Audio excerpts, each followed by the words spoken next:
በስመ አብ ወወልድ ወመንፈስ ቅዱስ አሐዱ አምላክ አሜን። በወጣትነት እድሜያችን የንስሐ አባት ብንይዝ ምን ጥቅም እናገኛለን?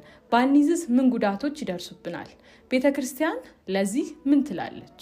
ጥቅሙ ምንድነው ስንል ሰው በወጣትነት እድሜው ለምን አበነብስ ወይም የንስሐ አባት ይይዛል የሚለውን ሀሳብ ስናነሳ የመጀመሪያው ጥቅም ወይም ደግሞ እንደ መጀመሪያ እንደ መታዘዝ ስለሚታይ ነው። መታዘዝ ማለት ምን ማለት ነው ደግሞ ስንል ሕገ እግዚአብሔር ስለሆነ ሕገ እግዚአብሔር የሆነው እንዴት ነው? ሰው እኛ ቤተክርስቲያናችን ውስጥ ቀኖና ምንላቸው ወይም ደግሞ ስርዓት ምንላቸው ተጽፎ ያሉ ሰው ሊያደርጋቸው የሚገቡ ነገሮች ተብሎ የተዘረዘሩ ነገሮች አሉ። ሰው ነፍስ ካወቀበት ጊዜ ጀምሮ ኃጢአት መስራት ከጀመረበት ጊዜ ጀምሮ የንስሐ አባት ይዞ በንስሐ አባት እንዲመራ ቤተክርስቲያናችን ታዘናለች እና ቤተክርስቲያን ከመታዘዝ አንጻር ቀኖናዋን ከማክበር አንጻር ይታያል መጀመሪያ ማለት ነው። ስለዚህ ሰው የመጀመሪያ የንስሐ አባት የሚይዘው ለመጀመሪያ ለሕገ እግዚአብሔር መገዛቱን ለማሳየት ነው። ሁለተኛ ለምንድን ነው ደግሞ ካለን ደግሞ ሁለተኛ ጥቅሙ ትሕትናንም ስለሚያሳይ ነው። ትሕትናን አበነብስ ወይም የንስሐ አባት መያዝ እንዴት ትሕትና ሊሆን ይችላል ደግሞ ካልን ደግሞ ሰው በገዛ ፍቃሪ መመራት እኔ እረኛ አያስፈልገኝም ሳይል እረኛ ያስፈልገኛል ደካማ ነኝ ስጋ ለባሽ ነኝ ብሎ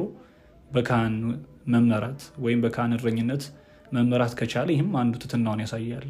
ወይ በወጣትነት እድሜው ለምንድን ነው ንስሐ አባት የሚይዘውም ደግሞ ካልን ወጣትነትን ማስባረክ ስለሚገባ ወጣትነትን መቀደስ ስለሚገባ በንስሐ አባት ዙሪያ ያሉ ብዙ ልጆች ወደ ቤተክርስቲያን በመሄድ ሚስጥራትን በመሳተፍ የተለያዩ ሚስጥራተ ቤተክርስቲያንን ለመፈጸምም እንዲሁ የንስሐ አባት መያዝም ስለሚያስፈልገን እንዲሁም ደግሞ አንድ የዮሐንስ ወንጌል ምዕራፍ 21 ቁጥር 15 ላይ ያለውንም ቃል ደግሞ በማየት ወጣትነት በካህናት መጠበቅ እንዳለበትም የሚያሳየን ቃል አለ።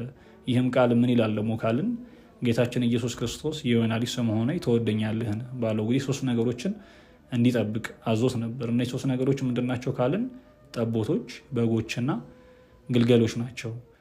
ከነዚህ ውስጥ በጎችን እንዲያሰማራ ሲያዘው ጠቦቶቹና ግልገሎቹን ግን ጠብቅ ነበር ያለው። የህፃናትና የወጣቶች ምሳሌ ሲሆኑ ከወጣትነት እድሜ በላይ ያለፉትን ግን እንዲያሰማራኝ ታዘዘው። ይህ ለምንድነው ካልን ሰው ይህን የእሳትነት እድሜ ካለፈ በኋላ ስለሚረጋጋ ማስተዋሉ መንፈሱም በእርጋታ ስለሚሆን ለስሜቱ ከመገዛት ስለሚያልፍ ማለት ነው። ስለዚህ ስሜት ብዙ የሚያስቸግርበት እድሜ ስለሆነ በካህናት ተይዘን ያንን ነገራችንን ስሜታችንን ትተን በእግዚአብሔር መንፈስ ታንጸን እንድኖር ይረዳናል ማለት ነው። ልክ በካህናት በእነሱ እረኝነት መጠበቅ ጉዳቱስ ደግሞ ምንድን ነው ብለን ደግሞ ማየት ደግሞ ከቻልን ቅድም ከላይ ጥቅሞቹን አንስተናልና የመጀመሪያው ሰው በካህን የማይመራ ከሆነ ልክ እንደዚሁ እረኛ የሌለው በግ በተኩላ እንደሚበላ ሁሉ ተኩላ ባል ነው እኛ በሰይጣንም እንበላለን። የሰይጣንም የመሆን ቻንሳችንም ይሰፋል። ግን አንድ ደግሞ ልናነሰው የምናውቀው የሚገባውን ይህ ወጣትነት እድሜያችን 3 ነገሮች ይፈልጉታል። እነሱ ምንድናቸው ስንል ዓለም፣ ሰይጣንና